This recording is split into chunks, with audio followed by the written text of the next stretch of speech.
가장 먼저 울릉도 특산 식물과 세계 유산이라는 주제로 경북대학교 생명공학부 교수님이시자 경북대학교 울릉도 독도 연구소 소장으로 계십니다. 박지홍 교수께서 기조 강연하십니다. 큰 박수로 맞이해 주십시오.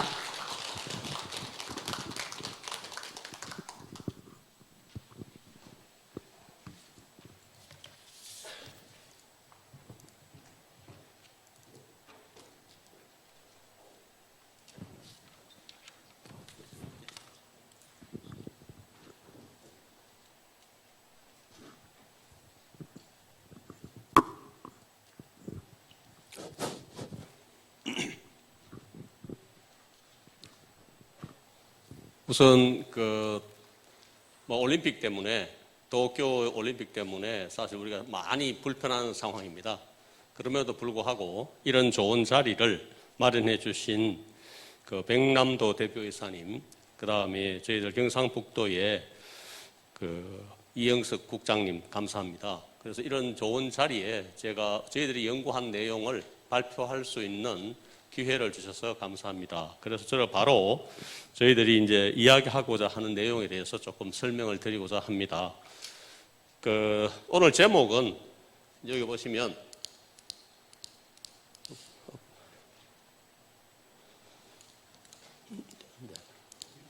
여기 있습니다. 여기 있습니다. 죄송합니다.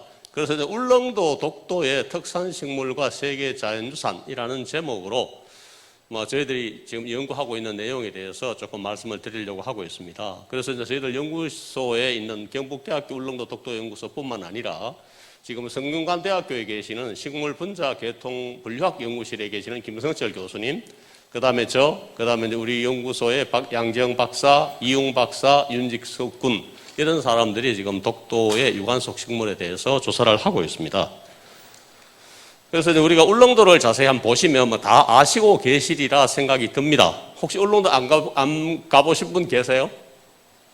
거의 포항에 계시는 분들은 울릉도하고 아주 밀접하게 관련이 되어가지고 울릉도를 한 번쯤은 가보셨으리라고 생각이 듭니다.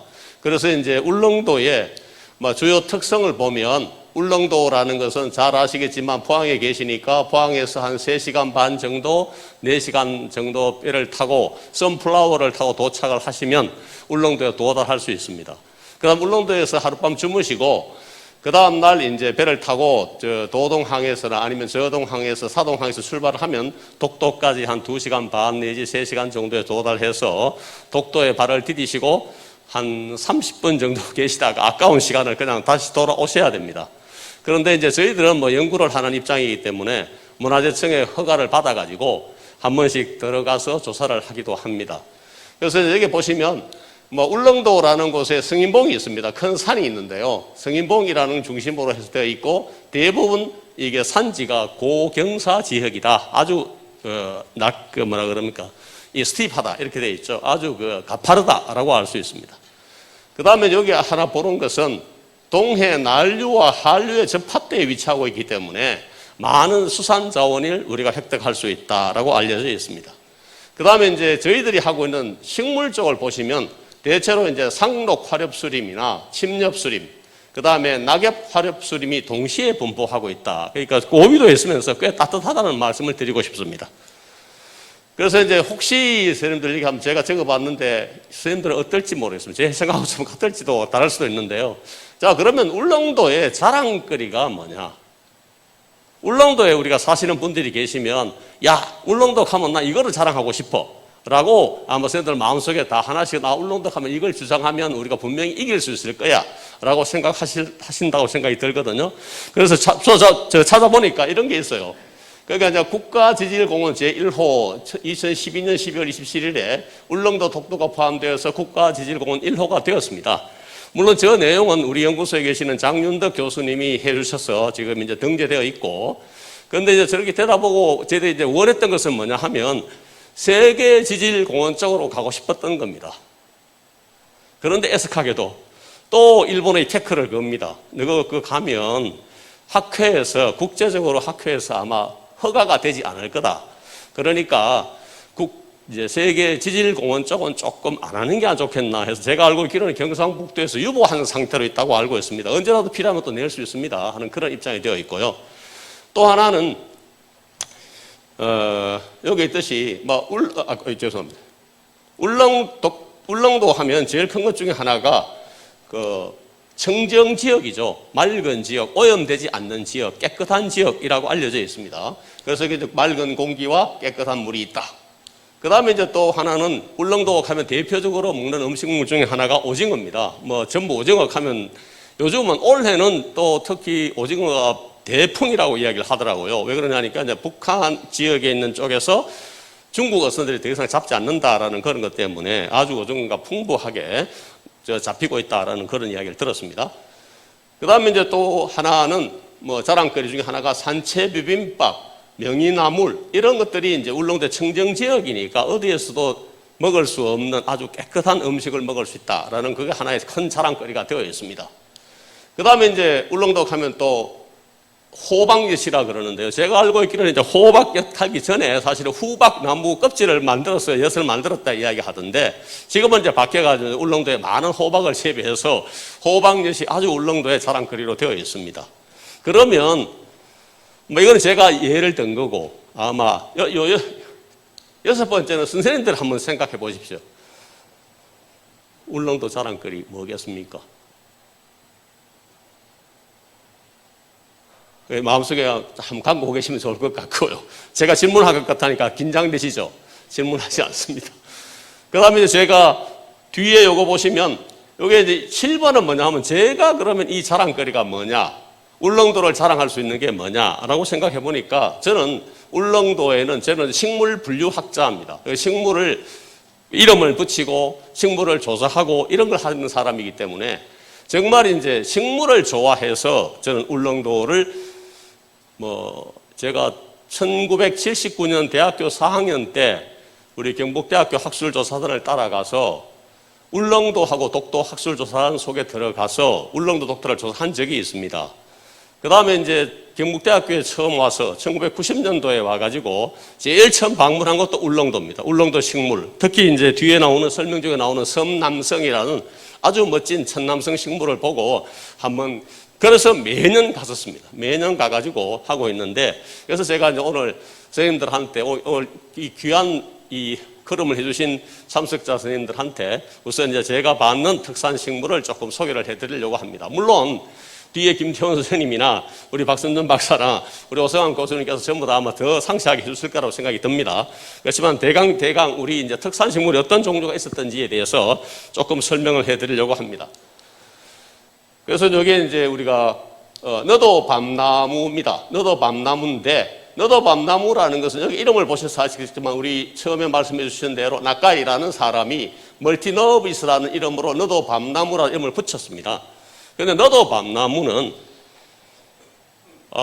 우리 그 한반도에서는 보이지 않는 식물입니다. 우리 한반도에서는 너도 밤나무를 대신해서 뭐가 있느냐 하면 나무 중에 진짜 나무 참나무가 있습니다.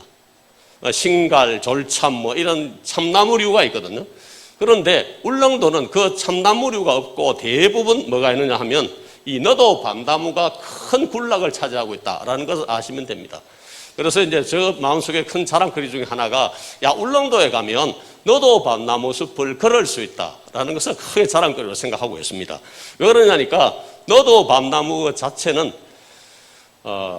한반도에서는 멸종이 되고 단지 화석만 남아 있습니다. 그러니까 울릉도에 살아있는 너도 밤나무가 있다. 그런데 이 너도 밤나무 거는 어디하고 가까우냐? 저희들 이제 생각할 때 이게 너도 밤나무 이거 어디서 왔지? 그냥 저절로 자연 발생했을까요? 그러니까 식물이 저게 이제 울릉도라는 자체가 화산섬이기 때문에 처음에 화산 폭발이 되면 아무런 식물이 자랄 수가 없습니다. 200만 년 전에 화산 폭발에 의해서 화산 작용에 의해서 용암이 흘러내렸을 거고 그 용암이 흘러내리고 난 다음에 이제 서서히 식어갔겠죠. 비나 뭐 바람이나 뭐 바닷물에 해가지고 이제 서서히 식어가다가 어느 한순간에 육지에서 아마 도래했을 거예요. 날라왔을 거예요. 육지 도래설이죠. 날라와서 됐는데 그러면 저희들이 이제 궁금한 것은 뭐냐 하면 자 그러면 이 너도 밤나무는 어디에서 왔을까? 그래서 지금 이제 조사하신 분이 계십니다. 우리 이제 그 오상훈 박사님이라고 대전대학 계시는 분이 조사를 해보니까 어디하고 가까우냐 하면 일본의 거하고 가깝고 또 중국에 하고 있는 너도 밤남하고 가깝다 이렇게 이야기를 하고 있습니다. 그 뒤에 또 이제 뒤에 소개 조금 하겠지만 우리 양정 박사가 조사를 해보니까 이게 결국은 이제 아직 우리가 조상이 어디서 왔는지 결정을 아직 못 하겠습니다. 데이터가 조금 모자라거든요. 그런 너도 밤나무부터 시작해서 그 다음에 이제 우산 고로쇠가 있습니다. 뭐 우산 고로쇠는 우리 선생님들이 이제 자랑하는 것 중에 하나가 뭐냐 하면 우산 고로쇠는 울릉도 계시는 분들은 봄만 되면 그 우산 고로쇠 물을 많이 육지로 수입해 들어오지 않습니까? 그런데 고로쇠 물 중에서 제일 값이 비싼 게 우산 고로쇠예요. 그래서 이제 우산 고로쇠 그래 무기이온이 엄청 많고 아주 좋은 양질의 고로쇠 물이라고 이렇게 알려져 있습니다. 그래서 어떤 분들은 야 그거 먹고 정말로 몸이 편안했다, 속이 편안했다 하시는 분들도 있으니까 그것도 아주 좋은 자료라고 생각이 듭니다. 그런데 이걸 그 오스트레일리아에 있는 교수가 조사를 했어요. 팝스라는 사람이 조사를 했는데 이 우산 고로쇠는 어디서 왔느냐? 단일 기원서를 이야기하고 있습니다. 그러니까 조사 한 개가 와가지고 그게 그대로 울릉도라는 땅에서 점차 변화해서 180만 년 전에 왔을 것이고 180만 년 전 왔을 거니까 그게 점점 한 180만 년 정도 시간이 흐르면서 하면 식물 형태가 바뀌었을 거거든요. 그러니까 육지에 있는 고로쇠, 우리가 보통 고로쇠물 하는 그 고로쇠하고 우산 고로쇠가 조상이다. 그러면 단일 기원이다라는 이야기를 했습니다. 또 뒤에 똑같은 교수가 뭘 했느냐 하면 이걸 했어요. 섬단풍나무를 했습니다. 섬단풍나무도 이름 보셔서 아시겠지만 결국은 단풍나무에서 유래했을 거다라고 생각할 수 있습니다. 그래서 요 섬단풍나무도 뭐라 그러냐면 싱글 오리진이라 그랬거든요. 할아버지, 조상이 한 명이 왔다는 거예요. 한 개가 와가지고 울릉도에서 진화를 해가 세월이 흘러감에 따라서 바뀌어가지고 결국은 뭐가 되느냐 하면 요 섬단풍나무가 됐다. 이렇게 되어 있습니다. 근데 선생님들은 별로 관심이 없으시지만 여기 이제 박순준 박사나 오승환 선생님은 제가 볼 때 뭘 생각하고 계시느냐 하면 이제 해양도에서 일어나는 식물종 분화에서 하나는 크게 생각하는 것 중에 하나가 분지 진화가 있고 다른 하나는 향상 진화가 있습니다. 근데 이제 처음에 저 데이터를 내신 분이 누구냐 하면 스투시라는 분인데 이분이 80%는 이제 우리 울릉도는 전부 상향 진화라고 이야기를 했습니다. 그런데 20%는 분지 진화라고 이야기하는 거예요. 그래서 그럼 분지 진화 도대체 어떤 종이 와서 두 개로 갈라졌노? 이렇게 생각해 볼 수 있는데 그게 지금 제가 이메일을 넣어놓고 편지를 쓰나 답이 안 와요. 제가 유추하는 것은 뭐냐 하면 이거라고 생각하는 거예요. 왜 그러냐? 둘 다 학명이 앞에 있는 우산 고로쇠도 섬단풍나무도 아스예요. 그러니까 아스 종이 두 종이 있으니까 학자들은 생각했을 때 저게 그냥 분화했을 거다라고 생각합니다. 근데 제가 말씀드렸지 않습니까? 조사해 보니 둘 다 싱글 오리진이라는 거예요.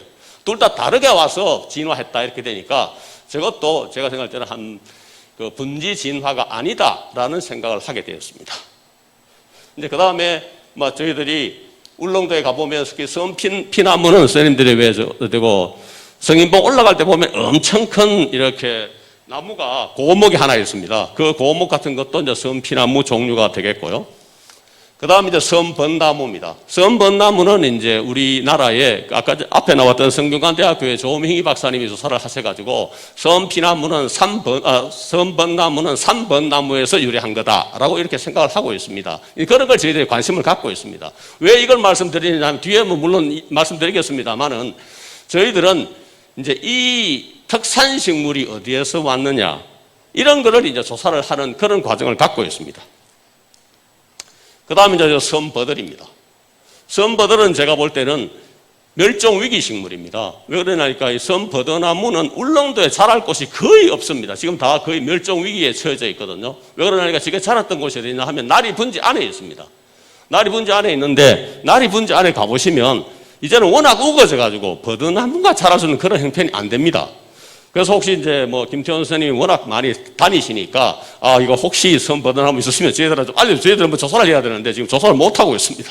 있는 것은 나리분지 안에 엄청 큰 나무는 있어요. 있는데 작은 나무들은 거의 없어가지고 잎을 채취하기 무지무지 어렵다. 그렇게 알고 있습니다.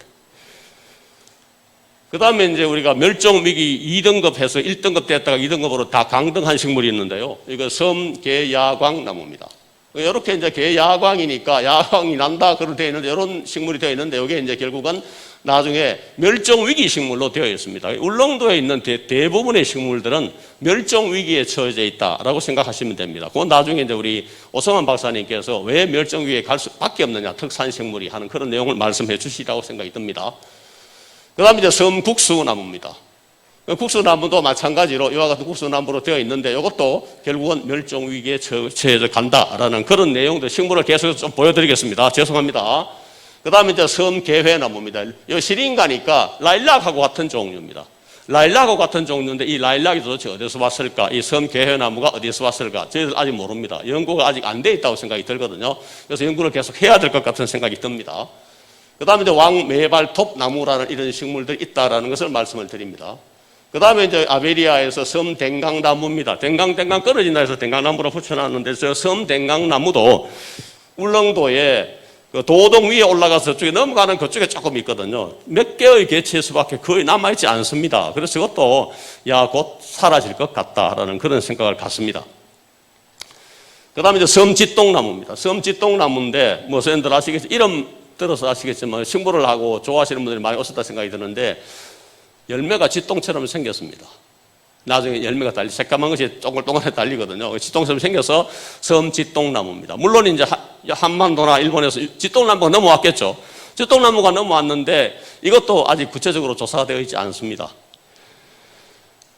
그 다음에 이제 섬나무 딸기입니다. 딸기 중에서 여기 보셔서 아시겠지만 울릉도에서 여기 딸기가 엄청 커요.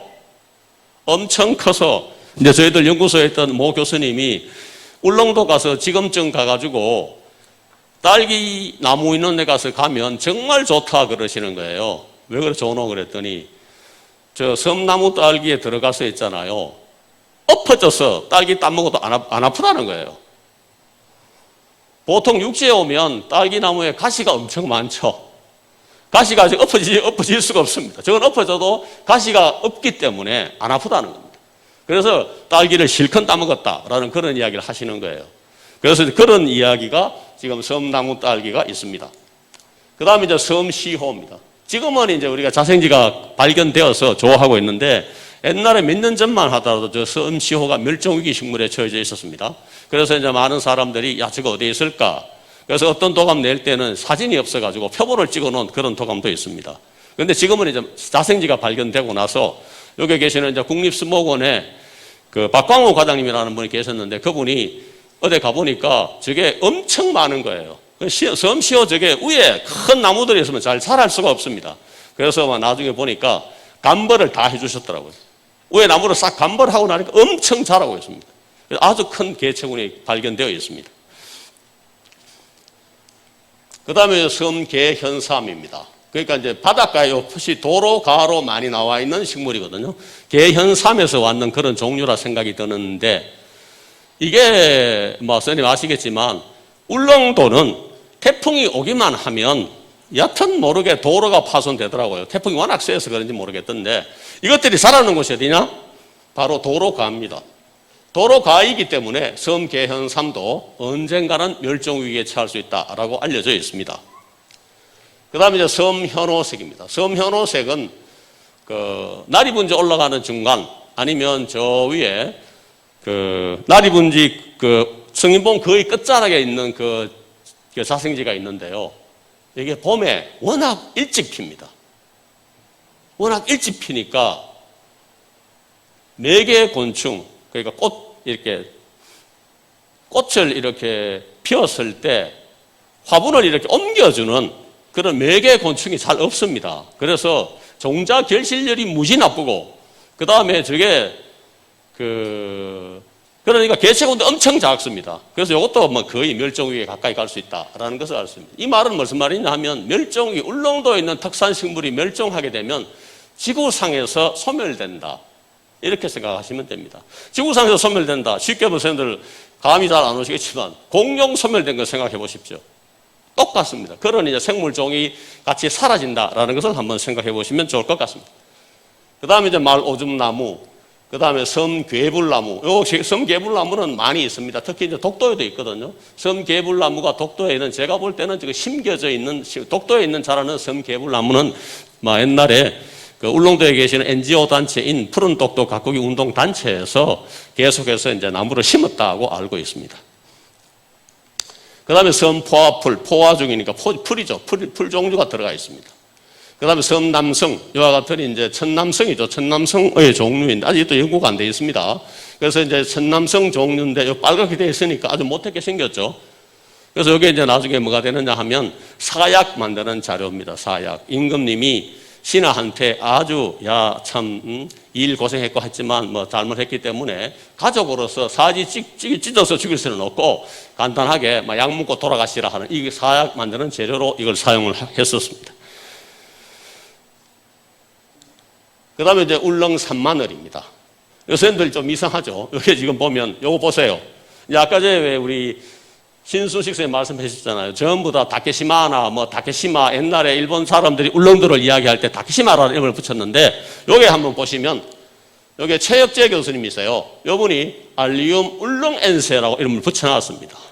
그런데 우리 학자들이 보고, 저게 울릉 산마늘이라고 알려진 것이 결국은 이제 울릉도의 특산 식물이다라는 겁니다. 왜 그러냐니까 일본에 있는 산마늘이나 다른 쪽에 있는 산마늘은 전부 사배체입니다. 사배체가 되어 있는데 울릉 산마늘은 이배체입니다. 이배체이기 때문에 울릉도에 이배체가 있다는 게 참 특이한 현상인데도 불구하고 그걸 우리가 이제 우리 학자들이 찾아내어 가지고 이게 이제 울릉 산마늘 이름 붙이면서 울릉 엔세라는 이름을 붙여놨습니다. 선생님 잘 아시겠지만 울릉 산마늘 울릉도 선생님들은 뭐라고 말씀하세요?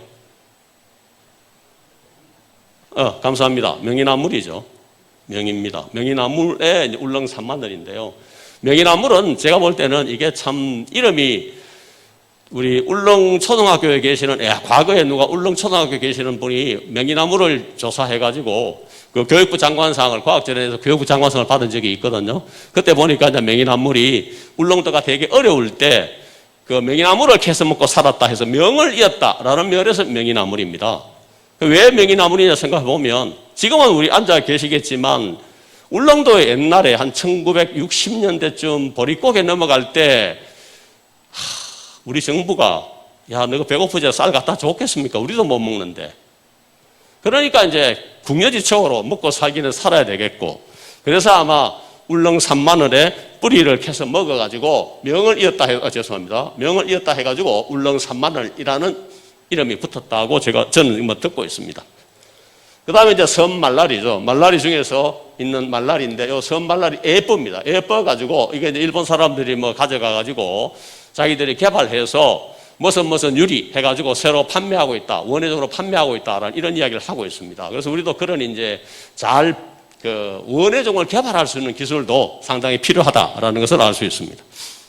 그 다음에 섬자리공이고요. 그 다음에 울릉 장구채고 조금 빨리 가겠습니다. 그 다음에 여기 이제 섬노룩입니다. 섬노룩에는 오늘 이제 박성준 박사님께서 소개 연구를 쭉 해주셔가지고 아주 좋은 데이터를 발표해 주십니다. 그래서 이제 섬노룩이 보셔서 아시겠지만 이 섬노룩이는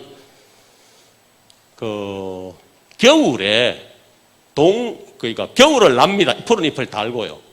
푸른 잎을 달고 겨울을 나니까 육지하고는 전혀 다른 특징을 갖고 있습니다.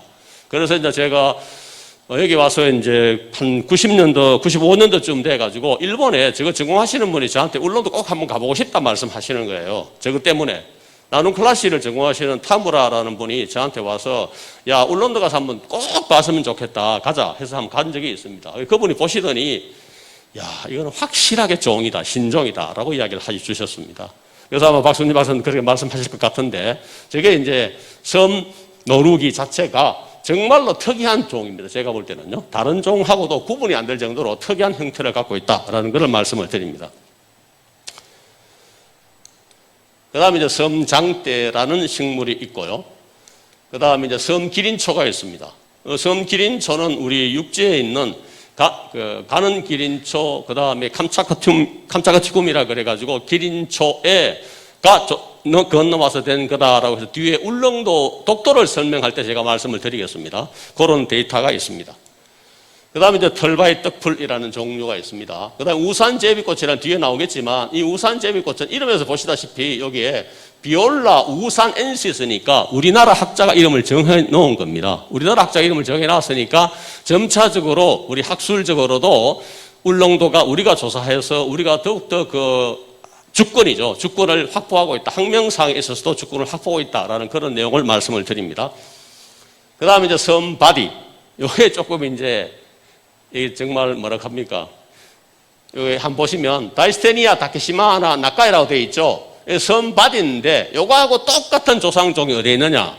일본에만 있습니다. 딱 세상에 두 종밖에 없습니다. 하나는 다이스테니아 다케시마나, 다른 하나는 다이스테니아 이부키아나, 이렇게 두 종류가 이부키라는 곳에 딱 두 군데밖에 없습니다. 그러니까 우리가 조사를 해보니까 앞에 나왔던 스위스에 있는 학자가 조사를 해보니까 팝스라는 머리 조사를 해보니까 이 섬바디는 일본에서 건너온 거다라고 그래 이야기를 하고 있습니다. 그 데이터가 나와 있습니다. 그 다음에 이제 섬 광대 수염도 있고요. 그 다음에 섬 백리향. 요즘은 뭐 울릉도에 가보면, 어이구, 죄송합니다. 울릉도에 가보면 이 섬 백리향을, 아이고, 와 이러노. 정신이 없네요. 죄송합니다. 이게. 이제 섬 백리향을 가지고 여러 가지 이제 향기가 좋지 않습니까? 예, 향기가 뭐 백리까지 간다 해서 섬 백리향이니까 울릉도에 있는 섬 백리향을 가지고 보면 요즘 향수도 개발하고 뭐 비누도 개발하고 여러 가지 우리 향기를 가지고 치유할 수 있는 그런 재료를 만들어내고 있더라고요. 그런 일을 하고 있습니다. 그 다음에 이제 섬 꼬리풀이라는 종류도 있습니다. 그 다음에 넓은 잎 지어준 풀, 그 다음에 섬 초롱꽃입니다. 요거는 이제 저희가 독도에서 발견한 종을 가지고 독도에도 섬초롱꽃도 있습니다. 섬초롱꽃은 제가 볼 때 처음에는 제가 이 섬초롱꽃도 울릉도에서 가져가 심은 것 아니겠나 이 생각을 했었어요. 근데 의외로 서도에 가보면 엄청난 군락이 있습니다. 그 엄청난 군락이 있어서 서도에서 저게 섬초롱꽃이 있습니다. 그래서 우리가 조사를 해보니까 성균관대학교에 계시는 김승철 교수님과 조사를 해보니까 이 섬초롱꽃의 기원은 어디 왔느냐? 이게 어디서 왔죠? 섬초롱꽃의 기원, 섬기린초의 기원 뒤에 말씀을 드리겠습니다. 조금 관심을 가져주시면 좋을 것 같습니다. 그 다음에 이제 섬숙부장이, 요거는 뭐 선생님들 알 수 있지만 부지깽이 나물이죠. 그러니까 이제 울릉도 생각하시면 여러분 생각하시는 것 중에서 내가 울릉도에서 기대하는 것 중에 하나, 나리분지에 가면 나물밥을 먹을 수 있다. 그 나물에서는 부지깽이 나물이 쓰입니다. 여기 섬 숙부장이가 쓰이고 있거든요. 그래서 이런 종류들이 쓰인다라는 것을 울릉도 특산식물을 지금 말씀드리고 있습니다. 그 다음에 이제 울릉국화고 있습니다. 그래서 이렇게 했을 때 특산식물 제가 갖고 리스트업을 좀 했었는데요. 그 다음에 연구자들이 가만히 두지를 않았습니다. 울릉도를 있잖아요. 아까 전에 나왔듯이 이 나카이라는 사람이 한반도에 대해서 한반도 전체를 조사를 다 했습니다. 조선 총독부 시절에. 그러니까 36년간 어떻게 하면 우리나라 그걸 좀 가져갈 수 있을까 고민을 했겠죠. 그래야 기초조사가 돼야 되니까 그 기초조사 속에서 나카이가 이때는 동경제국대학교 교수였습니다. 동경제국대학 교수니까 오면 조선 총독부에서 한 중대를 따라서 보냈다 그러지 않습니까? 말을 지켜가지고. 그래서 저분이 제주도부터 시작해가지고 지리산, 그 다음에 울릉도, 금강산, 묘향산, 백두산, 대한민국을 사차서 돌았습니다. 그러니까 대한민국 식물을 제일 처음 정리하신 분이 미안하지만 우리는 그런 인력이 없어가지고 나카이라는 분에 의해서 정리가 되었습니다. 그래서 이제 이분이 이제 조사를 쭉 해보고 결론을 낸 것이 이렇게 결론을 해놨습니다. 뭐냐 하면 울릉도의 한반도의 식물 구계를 나누면 제주도도 아주 독특하다. 남부도 조금 이게 난대성 식물이 있어서 독특하다. 중부도 그렇고 북부는 한대성 식물이 있다. 요 작은 면적 보십시오. 울릉도를 하나 독특한 단위로 독립을 시켜놨습니다. 저것만 봐도 식물하는 저 입장에서는 울릉도 정말 대단하다라는 것을 느낄 수 있습니다. 그 뒤에 우리 학자들이 또 조사를 했습니다. 여기에 이제 오수영이라는 분은 제 지도 교수님인데 이분은 이제 이렇게 한반도 전체에 분포하는 식물 이렇게 쭉 나눴다고 여기 가시면 울릉도에도 하나의 분포형을 울릉도를 만들어 놨습니다. 그렇게 하시면서 울릉도는 이런 식물들을 갖고 있다라는 특색을 이야기해 놓으신 거예요. 그래서 이제 난대성 식물이 있다. 울릉도에는 섬사철란, 삼백초, 등굴용담, 분난나무의 북방 한계다. 그 다음에 제주도와 공통으로 난대성 식물이 분포하고 있다. 그 다음에 한대성 식물은 없다. 그래서 고유 식물이 많다. 앞에 제가 쭉 말씀드렸던 울릉도 특산 식물이 많다라는 그런 특징으로서 여기에도 울릉도 구계를 표현해 놨습니다. 그 다음에 이제 그 뒤에 이유철하고 임양재 선생님이 한반도 식물 구기를 나눠놨는데 여기에 울릉도 아구를 설정을 해놨습니다. 조금 전에 말씀드린 것처럼 작은 면적임에도 불구하고 한반도 면적 0.05%라고 해놨는데요. 오승환 박사는 0.03%로 적어놨는 것 같아요. 그래서 0.05%는 아주 작은 면적임에도 불구하고 커다란 하나의 아구를 만들 수 있다는 것이 중요합니다. 특산식물이 있다 하는 그런 특징을 갖고 있다는 거예요. 그래서 식물학자들, 식물분리학자들은 울릉도라는 것은 정말 독특한 곳이구나 라고 저희들은 알고 있습니다. 그래서 이제 아까 전에 우리가 30 몇 종이라 그랬는데 문헌상에 기록된 것은 30 몇 종인데요. 지금 계속해서 발견되고 있습니다. 계속해서 발견되어 있어가지고 여기 보시면 이제 울릉도 독도 특산식물 54분류군이 되어 있습니다. 그래서 이제 백원기, 김무열, 오병훈, 정규영 등이 신종을 계속 추가합니다. 추가해가지고 여기에 뜻이 뭐 섬초롱꽃, 섬개불나무 이런 나무들이 쭉 이야기되어 있어가지고 자 우리가 지금 리스트업돼서 한 50여 종이 분포되고 있습니다. 근데 제가 볼 때는 계속 더 늘어날 거라고 예상을 하고 있습니다. 혹시 이 그림 혹시 아십니까?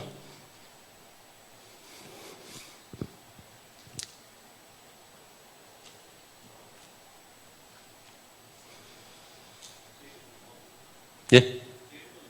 아이고, 감사합니다. 아이고, 선생님, 감사합니다. 자다손손 복 받으십시오. 고맙습니다. 행사에 도움을 주셔가지고. 이게 방금 말씀하신 대로 제주 검은 오름에 있는 용청동굴 지하입니다.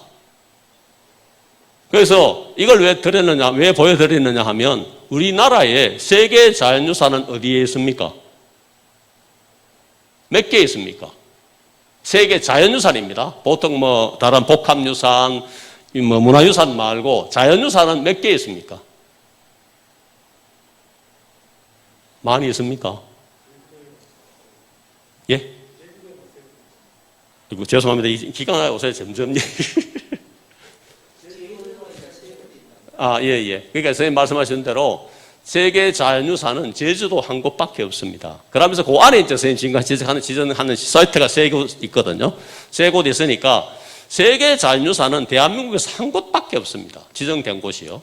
그래서 이제 저희들이 이거 그러면 세계 자연유산 한번 해보고 싶다 울릉도를. 왜? 어떤 의미에서? 제가 말씀드린 뚝 특산식물 특성들 다 보니까 이게 아주 독특한 자연현상이다라는 것을 뒤에 조금 여러분들한테 설명을 해드리려고 합니다. 그래서 여기 말씀해 주신 대로 요걸 이제 세계 자연유산 되면서 세계 자연유산 등재될 때 혹시 선생님들이 이제 제주도 가끔 가보셨으니까 용암동굴 가보신 선생님. 용암동굴. 저기 계십니다. 감사합니다, 선생님. 재미있었습니까? 민민하시죠? 딱 그 말씀이에요. 왜 그러니까 저도 제주도가 용암동굴 한 1km 걸어가 봐도 아무것도 없어요. 왜 용암이 훅 훑어지잖아. 있을 수가 없죠. 훅 지나갔는데 이것도 용암동굴입니다. 용암동굴이 훅 지나가고 나서 이런 게 생기는 거예요. 석주하고 석준이 생기는 이런 자연현상이 있는 겁니다. 그래서 이거는 전 세계 어디라도 없습니다. 어디에도 없습니다. 그래서 제주도가 세계 자연유산 등재된 가장 큰 중요한 원인이었다라고 알려져 있습니다. 물론 백록담에 높은 식물이 있다. 그 다음에 성산일주봉이 예쁘다 하지만 제일 큰 포인트는 뭐냐 하면 요겁니다. 그래서 이걸 우리가 뭐라고 이야기하느냐 하면 요 등재 기준에 보시면 이렇게 되어 있습니다. 그러니까 제주 화산성과 용암동굴에서 2007년도에 등재 기준입니다. 한번 보시면 전 세계에서 이와 유사한 동굴계 중 가장 우수한 것으로 평가되는 검은 오름 용암동굴계입니다. 그러니까 한번 제주도에 가시면 반드시 한번 방문 신청하셔서 한번 가보시기를 추천드립니다. 정말 좋습니다. 그 다음에 저도 이제 결국은 이거 이렇게 되면 울릉도로 하려고 하면 왜 하면 되노? 그렇지 않습니까? 우리 하려고 하면 뺏겨야 되지 않잖아요. 레포트 내려고 하면 좀 좋은 친구 거 뺏겨내면 잘 되지 않습니까? 그래서 벤치마킹, 유식한 말로 쓰면 벤치마킹, 나쁜 말로 쓰면 뺏기는 겁니다. 어디에 뺏기고 보니까 일본 오가사와라가 되어 있습니다. 일본 오가사와라 제도가 2011년 되어 있습니다. 그래서 저 오가사와라를 벤치마킹 하면 되겠다 하고 제가 이제 일본 수도대학에 갔었습니다. 가니까 이게 오가사와라가 어디 있냐 하면 여기에 있습니다. 여기. 도쿄에서 배 타고 한 36시간 배 타고 가야 됩니다. 정말로 큰 배 타고 36시간 가야 되거든요. 그래 가서 도착해서 보니까 이 오가사와라가 일본 사람들이 뭐냐 하면 요거로 됐습니다. 요게 이제 식물 고유종과 유사 달팽이류의 진화에 있어서 현재 진행 중인 적응방산이라는 진화 과정입니다. 적응방산이라는 진화 과정이 유일하다라고 되어 있는 거예요. 여기밖에 없다라고 이야기하는 겁니다. 그래서 저게 이제 오가사와라 제도가 세계 자연유산이 되었습니다. 그럼 울릉도는 어떨까라고 저는 고민하게 된 겁니다. 저걸 보고요. 그래서 이제 울릉도를 보니까 우리가 이제 해야 될 것은 뭐냐 이겁니다. 비교 연구를 통해서 전 세계도 없는 요거를 증명을 해내야 됩니다. 탁월한 보편적 가치를 증명해야 된다라는 겁니다. 이걸 뭐라 하느냐 하면 영어로 Outstanding Universal Value 해서 OUV라고 알려져 있습니다. 마음속으로 죄송합니다. 한번 OUV 한번 좀 해주시면 그래도 기억이 조금 남거든요. 사람이 OUV 한 5번 정도 했으면 머릿속에 딱 남습니다. 그 친구 이상한 소리 하던데 결국은 울릉도에 OUV를 저희들이 찾아서 증명을 해내면 저게 세계 자연유산 될 수 있다라는 증거가 되거든요. 그래서 지금 노력하고 있습니다. 그래서 이제 그러면 방금 이야기했는 세계 자연유산 되면 뭐가 좋은데 이렇게 이야기할 수 있잖아요. 세계 자연유산 되면 뭐가 좋으로 도대체 이겁니다. 딱 이겁니다. 월드컵 올림픽만큼 중요한 홍보 효과를 갖지만 평창 동계올림픽 하고 나서 전부 사고 아닙니까? 그거 처리 못해가 난리 아닙니까 지금? 그런 물건 만들고 경기장 만들어 투자하지 말고 이거는 이것보다도 훨씬 더 세계 자연유산을 갖고 있으면 우리의 정말 자긍심을 일으킬 수 있고 우리의 자산이 될 수 있다는 겁니다. 그래서 이제 저는 생각할 때 이게 월드컵이나 올림픽만큼 중요한 홍보 효과를 갖고 있다. 그 다음에 외국 관광객 유치할 수 있다. 지금 제주도 가보시면요. 옛날에는 중국 사람들 엄청 왔습니다. 지금 코비나 때문에 못 오죠. 못 오는데 관광객은 엄청 더 많아졌습니다. 그래서 이제 제주도가 먹고 사는 것은 뭐냐. 세계 자연유산 때문에 관광객에 의해서 살고 있다. 이렇게 이야기를 하고 있습니다. 그래서 이제 그런 특징이 있다라는 거고요. 그래서 저희들이 이제 제일 큰 것은, 그 다음에 여기에 보면 주민들의 생업은 유지하고 있다 이렇게 되어 있거든요. 그런데 제가 보니까 옛날에 뭐라 그랬느냐 하면 우리나라에서 만장굴 앞에 가보면 지금도 있습니다만 여러 가게들이 쭉 있지 않습니까? 가게들이 쭉 있어가지고 그거 세계 자연유산 등재하는 심사위원들이 왔을 때 이제 제주도 공무원이 켰어요. 야, 그거 오시면 나중에 깨끗하게 정리해 주겠다 이래요. 완전 싹 없애겠다 이렇게 했습니다. 싹 없애겠다 그러니까 IUCN 위원들이 뭐라 그러느냐 하면 그건 없애지 마라. 지역 주민과 함께 하지 않는 세계 자연유산은 필요가 없다. 그 지역 주민하고 같이 가야 된다는 거예요. 그래서 같이 가야 되는 그 말씀을 해주시가 지금도 가보시면 만장굴 옆에 가면 별로 그대로 가게가 운영되고 있습니다. 운영되면서 지역 경제를 창출해야지 이번에 이걸 지킬 수 있다라는 그런 이야기를 해주셨다. 이제 방향이 바뀌고 있다라는 그런 말씀을 해주셨습니다. 그래서 이제 여기에 세계 문화유산, 자연유산인데 유산은 이것만 하겠습니다. 우리가 물려받아 그 속에 살고 있으며 앞으로 우리 후손들에게 물려주어야 할 자산이 유산입니다. 그런데 우리나라의 세계 유산은 문화유산이 12점, 13점이 됐죠. 그 다음에 여기에 자연유산은 제주도 한 개밖에 없습니다. 그래서 산지, 성원, 한국의 서원 이런 것들이 지금 되어 있거든요. 그래서 전체 합치면 꽤 많은 문화유산이 되어 있습니다. 자연유산이 되어 있고요. 그래서 이런 것들을 할 때 이제 세계유산 등재 기준이 있습니다. 이것도 정해서 맞춰야 되거든요. 맞춰야 되니까 이런 크라이테리아가 있습니다. 여기 문화유산은 1번부터 6번까지, 자연유산은 7번부터 10번까지 되어 있습니다. 그래서 이거를 조금 간략하게 간추리면 이렇게 되어 있습니다. 그러니까 제주도를 보면, 울릉도를 보면 여기에 생태학적, 생물학적 주요 진행 과정을 입증할 수 있다. 이렇게 되어 있습니다. 이걸 지금 저희들이 하고 싶은 겁니다. 이걸 증명해서, 야, 이거는 세계 어디에도 없다. 이거 울릉도에 가야 너희를 볼 수 있다 하는 그 이야기를 하고 싶은 거예요. 그래서 그 일을 하고 있습니다. 그래서 유산 등재 절차는 이거는 나중에 책에 보면 나오겠지만 이렇게 하는 거고요. 그래서 이제 울릉도 독도의 자연유산적 가치는 무엇이냐 하면 요겁니다.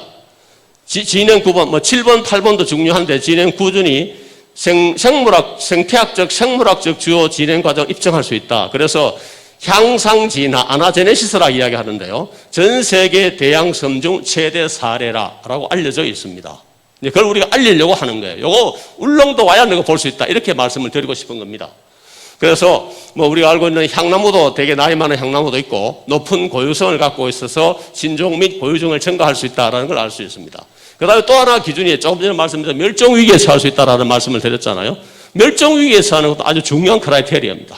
울릉도에서 사라지고 나면 다른 데 없다는 거예요. 없으니까 보존해야 된다고 하는 그 크라이테리아를 사용하면 우리가 울릉도를 세계자연유산에 등재시키는데 아주 중요한 포인트가 될 수 있다는 걸 말씀을 드립니다. 그래서 대양섬이라는 것은 두 가지 울릉도를 나타내고 있는데 식물 진화 연구에 위한 자연 실험실이다라고 알려져 있습니다. 그래서 여기 이제 조금 전에 말한 향상 진화 조금 좋은 쪽으로 진행한다 이 말이겠죠. 향상이니까요. 향상 진화에 우리가 먼저 아는 게 아닙니다. 외국에 있는 스투시라는 학자가 이게 보니까 자기가 쭉 조사를 해보니까 여기 이제 섬에는 두 종류의 섬이 있습니다. 하나는 대양도, 하나는 대륙도. 여기 있듯이 오시아닉 아일랜드 하는 것은 대양도입니다. 여기에 있는 컨티넨탈 아일랜드라는 것은 대륙도입니다. 대륙과 한 번이라도 연결된 적이 있는 섬. 대륙과 한 번도 연결된 적이 없는 섬. 그래서 여기 보면 하와이부터 시작해서 카나리 아일랜드, 그 다음에 우리가 생물학적으로 되게 중요한 섬, 그 다윈이 갔다 오는 갈라파고스 섬, 그 다음 조금 전에 말씀드렸던 오가사와라 섬, 그 다음 울릉도가 있습니다. 울릉도를 쭉 보시면 중요한 특징이 하나 있습니다. 여기 보다시피 아나제네틱 스피시에이션이 88%나 된다는 겁니다. 다른 데서는 없습니다. 이 정도 값이 높은 값을 나타내는 게 없거든요. 전부 다 얼마냐면 여기 지금 88% 12%인데 조금 전에 제가 말씀드렸던 88%의 클라제네틱 스피시에이션은 앞에 우리가 제가 섬 단풍나무하고 우산 고로쇠가 같은 속이기 때문에 그게 두 종이 있다고 생각한 거예요. 그래서는 그게 12% 들어가는 포함에 들어가 있다 생각합니다. 그러니까 저것도 싱글 오리진이 같이 넘어왔으니까 다른 별도의 계열이라는 겁니다. 그러니까 거의 100%가 향상 진화를 하고 있다. 이걸 제가 주장하고 싶은 겁니다. 그래서 여기 보시면 향상 진화하고 있는 포인트에서 여기에 그 데이터로서는 울릉도 88%. 여기 보시면 갈라파고스 세계 자연유산입니다. 하와이 세계 자연유산이거든요. 오가사와라 세계 자연유산입니다. 울릉도도 88% 해당하면서 세계 자연유산화 될 수 있지 않느냐라는 그런 가능성을 열어놓고 지금 조사를 하고 있습니다. 그래서 조금 전에 말씀드렸던 분기 진화와 향상 진화는 이런 거다라는 겁니다. 요거는 선생님들이 오셨으니까 아까 제 OUB 말씀드렸죠. OUB 하나 기억하시고 그 다음에 요거 하나 기억해 주시면 좋을 것 같습니다. 울릉도는 향상 진화가 거의 100% 일어난다. 향상 진화입니다. 아나제네시스. 꼭 좀 기억을 해 주시면 감사하겠습니다. 아나제네시스입니다. 그래서 이제 여기 보면 향상 진화라는 것은 한 종이 대륙에서 건너와서 이게 그대로 세월이 흘러갑니다. 이 세월이 흘러가기 때문에 바뀌는 거죠. 가만히 있을 수는 없습니다. 가만히 있으면 도태가 죽습니다. 그러니까 세월이 흘러가서 바뀌는데 이게 이제 우리가 향상 진화, 그 다음에 여기에 있는 아까 제 하와이, 갈라파고스, 갈라파고스 군도, 하와이 군도, 오가사와라 군도는 섬이 여러 개 있습니다. 여러 개 섬이 있으니까 격리에 의해서 생식적 격리가 일어나가지고 결국은 다른 종으로, 별종으로 분화된다. 그래서 다분지하는 그게 클라제네틱 어널리시스라고 이렇게 되어 있습니다. 그 다음에 그래서 이제 저희들이 지금까지 나오는 데이터를 보면 이렇게 향상 진화에 대해서 섬바디부터 시작해가지고 섬 현상까지 지금 조사가 되어 있습니다. 그래서 섬나무 딸기는 우리 연구소에 있는 양지영 박사가 한 데이터예요. 섬나무 딸기 보셔서 아시겠지만 조금 전에 말씀드린 이 가시가 없습니다. 그 한반도에 나는 그 산딸기는 가시가 엄청 많은데요. 울릉도에 산딸기가 떡 들어가 보이 자기를 먹을 수 있는 초식 동물이 없습니다. 토끼 없고 그 다음에 노루 없고 이런 게 없으니까 식물은 지 스스로 아주 영리합니다. 그러니까 내가 이걸 방어할 기작을 갖고 있을 필요가 없습니다. 그러니까 가시를 안 만드는 거죠. 가시를 안 만들면서 어디에 투자하느냐 하면 여기에 꽃의 크기, 꽃을 되게 크게 키우거나 그 다음에 열매를 엄청 크게 키우는, 그 다음 잎도 크게 키우는 그런 역할을 해야 됩니다. 그래서 이제 그 섬나무 딸기가 보니까, 외국인들이 가보니까, 처음에 저도 보면 안 가겠으면 식물 아는 할 때 갔을 때 울릉도 가보고, 울릉도 산딸기, 섬나무 딸기는 천지거든요. 길거리 다 있습니다. 근데 딱 보자마자 아, 이게 신종이네. 산에, 우리가 육지에 있는 산딸기가 완전히 다르다라고 딱 느끼시는 거예요. 그래서 신종으로 발표하게 됩니다. 발표해서 이런 발표 룰을 거칩니다. 이게 이제 우리가 그 대표되는 타이프 표본이라 그러고, 그래서 이 나카이라는 사람이 1917년 5월 30일 날 방문해서 채집한 이 식물을 딱 보자마자 아, 이거 신종이네 라고 자기가 판매를 해서 신종으로 발표를 합니다. 그래서 애석하게도 우리나라 학자가 갔으면 뭐 루브스, 울릉엔시스나 울릉도 이름을 붙이겠죠. 우산엔시 이름을 붙일 건데, 일본 학자가 왔으니까 그 당시 울릉도의 이름이 다케시마나 됐습니다. 그러니까 다케시마나라는 그런 이름을 붙이게 된 겁니다.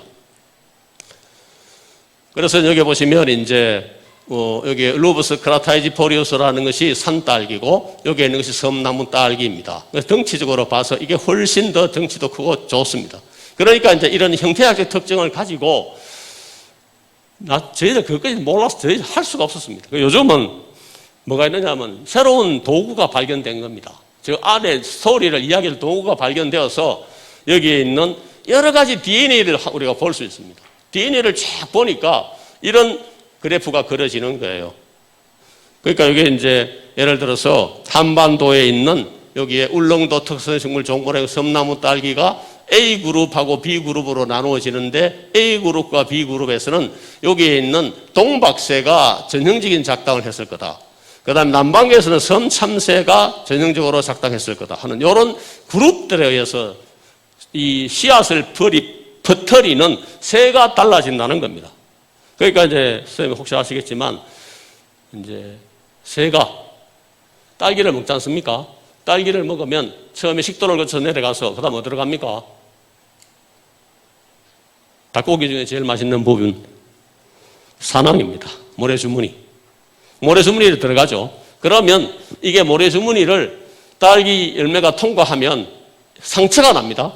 상처가 나서 새들이 여기에서 한반도에서 육지로 건너서 울릉도에 갔다. 그럼 응아를 하겠죠.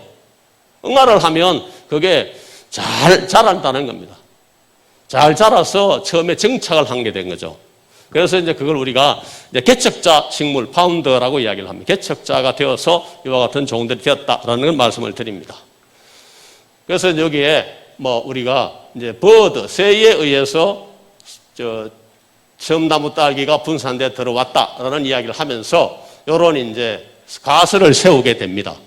그러니까 A그룹이라는 식물에서 이런 새가, 섬참새가 이렇게 울릉도에 와서 정착을 했다 해서 이런 그룹들이 만들어진다라는 것을 우리 양지영 박사께서 논문을 써서 발표를 했습니다.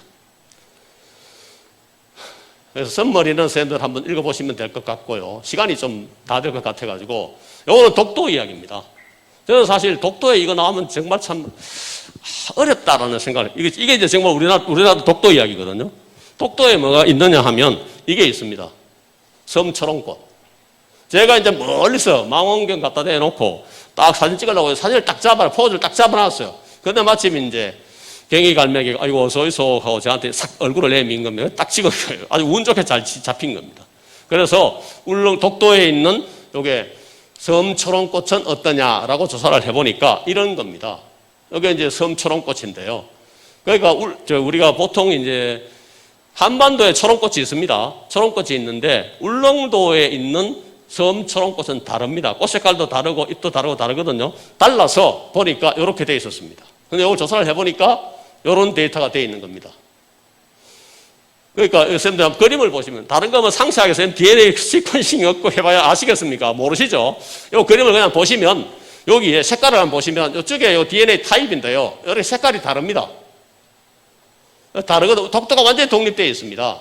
그래서 이제 조사를 해보니까 이 섬초롱이라는 것은 뒤에 데이터를 보시면 이런 데이터가 가능합니다.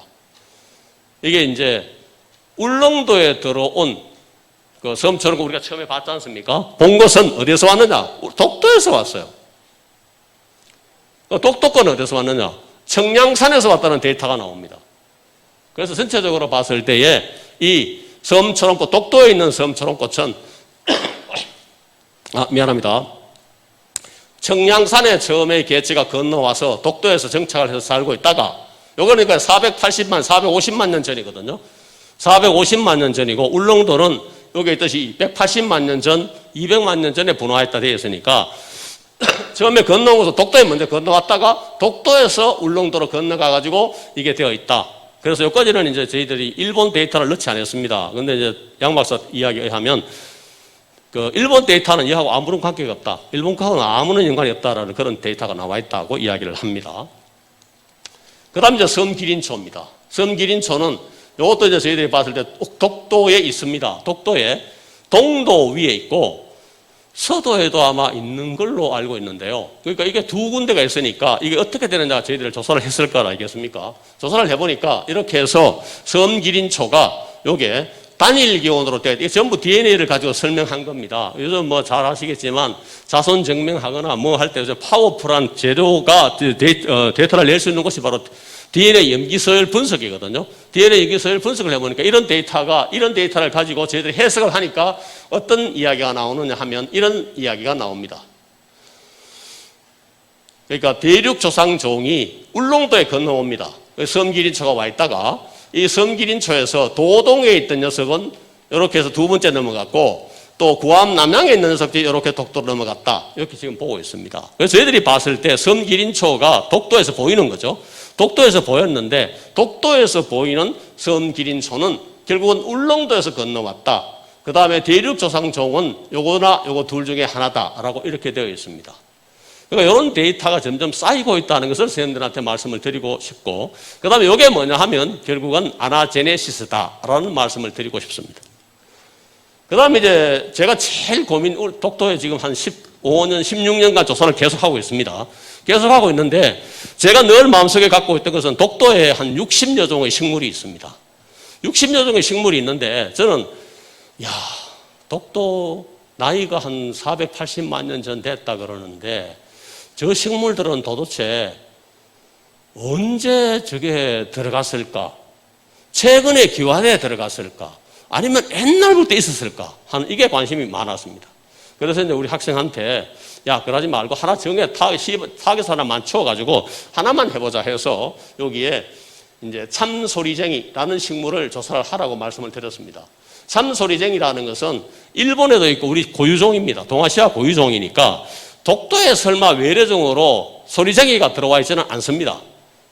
들어와 있는데 소리쟁이라고 동정할 수도 있고 참소리쟁이라고 동정할 수도 있고 여러 가지 동정할 수 있습니다. 그런데 조사를 해보니까 결국 어떻게 되느냐 하면 이게 이제 독도에 있는 이 소리쟁이를 학자들마다 들어가면 이름이 달라요. 조금 전에 말씀드린 것처럼 어떤 학자는 참소리쟁이, 어떤 학자는 소리쟁이 이렇게 해서 이름이 달라집니다. 그러니까 저희들이 이거 뭐지? 라고 조사를 했습니다. DNA를 조사를 했겠죠. 똑같이요. DNA를 조사를 하니까 이런 데이터가 나옵니다. 그래서 이제 참소리쟁이를 조사를 했고 이걸 분석을 해보니까 이게 어떻게 되느냐 하면 독도 참소리쟁이는 독립적인 자기의 타입을 갖고 있습니다. 유전적으로 독립됐다는 거예요. 더 이상 육지하고 연결이 안 돼 있다. 왜 그러냐니까 독도는 엄청 오랜 기간 동안 격리되어 있는 상태 아닙니까? 그죠? 엄청 오랫동안 격리되어 있으니까 유전자 교류가 없었다는 거예요. 그러니까 그 자체 내에서 자기 고유적인 패턴으로 진화를 했다. 이렇게 되는 겁니다. 그래서 저희들이 지금 이제 그 데이터가 어떻게 되느냐 하면 이 데이터입니다. 여기 이제 보이는 여기에 독도 소리쟁이라고 이름을 지금 붙이고 싶습니다. 그래서 이제 신종 후보종인 가능성이 많다라고 저희들 생각하고 있어요. 왜? 형태적으로 조금 다를 뿐만 아니라 유전적으로 확실하게 다르다는 거예요. 그러면서 보다시피 여기에 있는 독도에 있는 유전자가 완전히 다릅니다. 완전히 다르니까 독도라는 것에 대해서 저희들이 여기에 루메스 독도엔시스라는 신종 이름을 붙이고 싶다. 이렇게 생각하고 있는 겁니다. 그러면 이제 우리 학자들에 의해서 독도도 과학적으로도 대한민국 땅이다라는 것을 우리가 증명할 수 있지 않느냐 이렇게 생각하고 있습니다. 여러분 박수 좀 한 잔 치셨으면 좋겠습니다. 감사합니다. 역시 복 많이 받기를 복 많이 자도 선수는 복 많이 받으실 거라 생각합니다. 그래서 지금 이렇게 해서 저희들이 이제 룸에서 독도엔시스라는 이런 이름도 하나 만들어내고 그래서 이제 우리가 딱 생각해 보면 일본하고 우리가 다른 점이 뭐가 있습니까? 우리 저 독도 정책 독도 정책과에서 오셨지만, 독도 재단에서 오셨지만, 독도는 우리가 갈 수 있습니다. 그런데 일본 사람들은 여기 올라가면 왜 해야 됩니까? 허가를 받아야 되죠. 비자를 받아야 됩니다. 그게 완전히 다릅니다. 그 사이에 우리가 원래 그런 준비를 우리가 해내는 과정이다라고 생각해 주시면 좋을 것 같습니다. 그래서 이제 계속해서 신종이 그 앞에 나왔던 이게 독도 소리쟁이처럼 울릉도에도 신종이 계속 발견되고 있습니다. 우산 마가목, 울릉 솔송나무, 그 다음에 조금 전에 말씀드렸던 여기에 알리움 울릉엔시스 해서 울릉 산마늘, 그 다음에 이제 산마늘이죠. 그 다음에 두메 부초도 최근에 또 신종으로 발표되었습니다. 그 다음에 울릉 바늘꽃, 울릉 제비꽃, 추산 숙부쟁이, 그 다음에 뒤에, 그래서 이제 울릉도의 주요 특성 요약 해놨습니다. 한번 보시면 될 것 같고요. 제일 중요한 것은 이걸 보시면 됩니다. 저희들이 강조하는 것은 특산식물의 향상 진화, 아나제네시스가 세계 최다 비중을 차지하고 있다. 해서 88% 돼 있는데 제 생각으로는, 제 추측으로는 거의 100%가 된다. 이렇게 생각하고 있습니다. 그래서 이제 그럼 그게 무슨 말이고, 이 88%가 뭐 100% 무슨 말이냐? 이거 궁금하시죠? 왜 뭐냐 하면 이겁니다. 결국은 식물의 진화의 초기 현상을 볼 수 있는 유일한 곳이 울릉도라는 겁니다. 식물 진화의 초기 현상입니다. 식물이 바뀌어 나가는데 어떤 식물이 육지에서 건너와서 이 육지에서 건너온 식물이 울릉도 내에서 바뀌겠죠. 이 바뀌는 현상을 유일하게 볼 수 있는 것이 울릉도라는 겁니다. 그걸 이제 세계 과학자들한테 어필을 해서 OUV를 찾고 싶다라는 것이 우리 연구소의 큰 목표로 되어 있습니다. 이제 그래서 뭐 법적 효율자 이렇게 되어 있는데요. 한 가지만 이제 세계 자연유산 하락하기가 너무 어렵습니다.